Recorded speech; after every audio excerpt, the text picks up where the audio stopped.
rububiyah.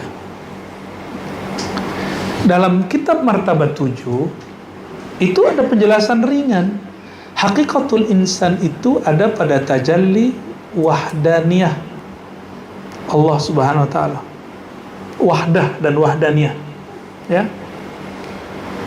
Maksudnya apa? Yang ngerti tentang keesaan Allah itu siapa? Si kolbu ini, itu maksudnya. Jadi ilmu itu bisa dikombin. Bisa dikombin.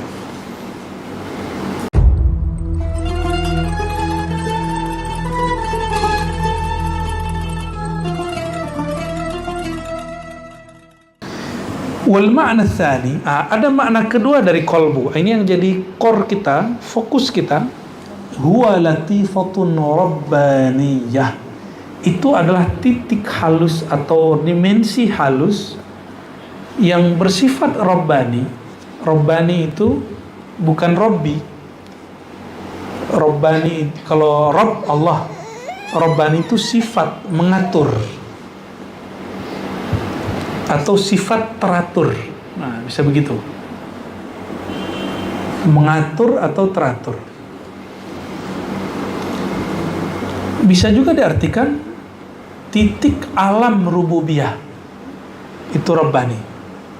Titik alam rububiyah. Artinya itulah alam yang akan memediasi manusia di alam nyata ini dengan Allah yang maha batin. Gitu. Ruhaniyah sifatnya adalah tidak fisik tapi rohani. Rohani ini lawan daripada jasmani, jismani. Ya. Tuh kucing tuh ada jantung itu. Ya. Tapi dia nggak punya latifah rabbaniyah ruhiyah. Latifah rabbaniyah inilah yang dikembangkan dalam thariqah Naqsyabandiyah, Qadiriyah, Syaziliyah, dan thariqah-thariqah yang lain, Samaniyah. Maka muncul istilah latifah qalbu, latifah ruh, latifah sir. Nah, itu pengembangan dari teks Ghazali ini. Ruhaniyah laha bihadzal laham ittisalun ma. Ya. Dimensi halus ini dia terhubung dengan jantung. Jadi kalau kita kan udah gampang bahasa Indonesianya. Kolbu terhubung dengan jantung. Coba kalau lagi gelisah jantungnya gimana? Ya, lagi kesel, emosi sama. Lagi itu cinta sama, lagi rindu sama, lagi lapar lemas dia. Ya, wa hadhihi al-latifah hiya al-alimatu billah. Perhatikan. Yang kenal Allah itu siapa? Dialah yang kenal Allah, bukan jantung. Bukan otak. Sumsum otak bukan. Yang kenal Allah siapa? Si kolbu itu yang kenal Allah. Ya. Al-mudrikah, dialah yang memperoleh pengetahuan lima laisa yudrikuhul khayal wal ham, yang mana fikiran dan khayal tidak mampu menembusnya, tapi dia mampu menembusnya. Itu. Kenapa dibedakan fikiran dan khayal? Coba 1 tambah 1 tambah 1 berapa? 1 tambah 1 tambah 1. Gampang benar. Coba, ada barangnya nggak? Nggak ada. Mainnya di mana? Coba baca nama Allah. Allah. Ada rasanya nggak? Yang merasakan itulah dia. Beda tuh dengan angka tadi? Beda dimensinya. Coba sebut Jokowi. Rocky Gerung. Kebayang nggak orangnya? Coba baca Allah. Nggak bisa bayangin. Pikiran kita nggak bisa bayangin, nggak tembus. Tapi kolbu mampu merasakan. Nah, lagi coba Jokowi, Prabowo, Ganjar, Anies senyum. Anies senyum kan? Nah. Siapa lagi?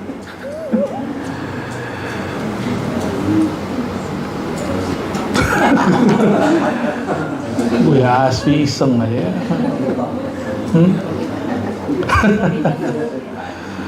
Ya, wa huwa haqiqatul insan. Inilah hakikat manusia.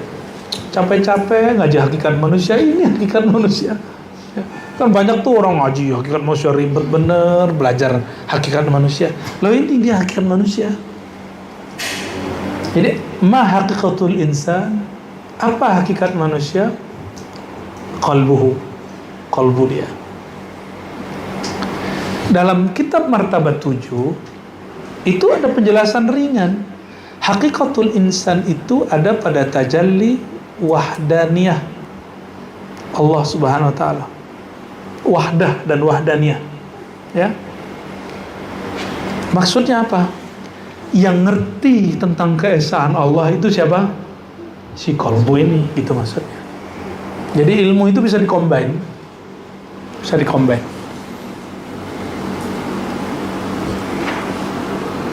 Wahwal mukhatab, dialah yang diajak bicara di dalam Al-Quran, yang disapa di Quran. Ya ayyuhalladzina amanu, wahai orang yang beriman. Iman itu ditaruhnya di mana? Qalbu. Berarti Allah bicara kepada qalbu. Ya. Dan betapa banyak di Quran kata qalbu muncul melebihi kata sholat, kata zikir, kata haji, umrah. Ya. Sayang ya, kok banyak yang melalaikannya ya. Zikir dengan qalbu sepertinya sama-sama banyak, bahkan lebih banyak zikir kali ya. Karena zikir tanpa qalbu nggak mungkin. Ya. Inna fi dzalika ladzikra liman kana lahu qalbun, kan nyambung tuh surat Qaf ya. Sesungguhnya surat Qaf ayat 37. Sesungguhnya hal itu adalah peringatan atau zikir, pengingat, penzikir, zikra liman kana lahu qalbun, bagi yang punya qalbu yang sadar. Ya, itu sebabnya orang yang enggak punya kesadaran, walaupun dia manusia, disebut Quran kal an'am, seperti binatang ternak. Ya. Karena qalbu begitu juga ada di binatang ternak. Jadi Quran itu agak kasar, tegas dalam bab hakikat insan. Jadi dalam bab haqiqatul insan di situ ada ketegasan. Ya.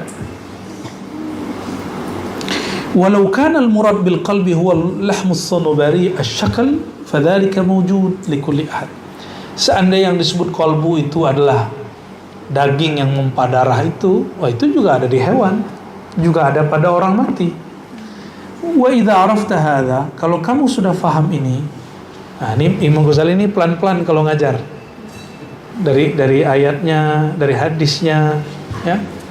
Fa'lam, maka ketahuilah anna ta'alluqa hadhihi al-latifa bi hadzal lahm sanubari huwa ta'alluq ghamid la yudrak bil bayan.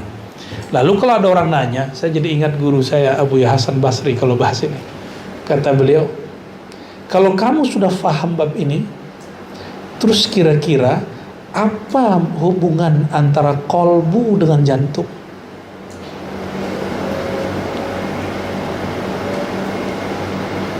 Kami diam semua. Habis itu beliau baca lagi, la yudrak bil bayan.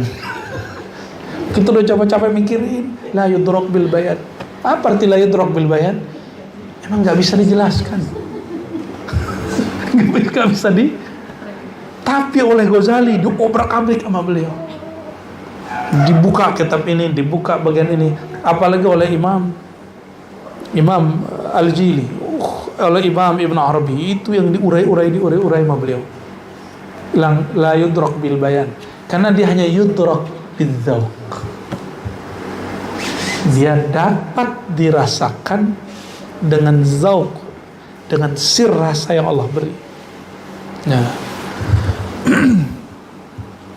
coba nih dikasih hadiah oleh orang terkasih, hadiahnya biasa, tapi karena yang ngasih kekasih itu benda kayak ada sesuatu dengan diri kita dan dia, benar nggak? Ya. Yang paling ini hadiah itu kan perempuan. Kalau kita cowok-cowok nih sulit Bu ya. Nggak tahu Bu ya Asfi gimana? Ya. Kalau saya sama hadiah itu emang agak gampang lupa.